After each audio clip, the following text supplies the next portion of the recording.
கிருஷ்ணகிரி அருகே உள்ள கும்மனூர் கிராமத்தில் மஞ்சு விரட்டும் விழா துவங்கியது.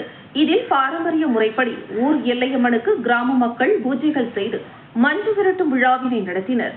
இந்த விழாவில் 200க்கும் மேற்பட்ட எருதுகள் பங்கேற்றன. கிருஷ்ணகிரி மாவட்டத்தில் தமிழர்களின் முக்கிய பண்டிகைகளின் ஒன்றான பொங்கல் திருவிழா மற்றும் மாட்டுப் பொங்கல் திருவிழா கிராமங்களில் சிறப்பாக கொண்டாடுவது வழக்கம்.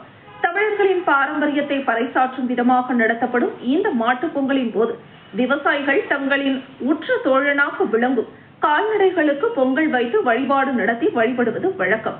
கடந்த ஆண்டை போல இந்த ஆண்டும் கிருஷ்ணகிரி அருகே உள்ள கும்மனூர் கிராமத்தில் மாட்டுப் பொங்கலையொட்டி மஞ்சு விரட்டும் விழா வெகு விமரிசையாக நடைபெற்றது.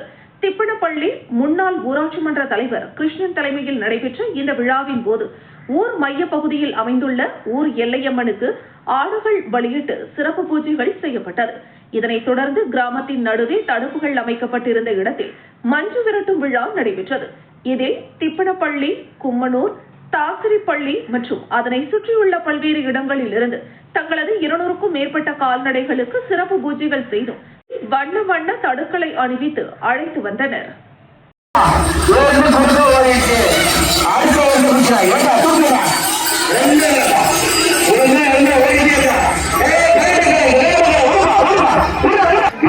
நண்பர்கள் அனைவரும்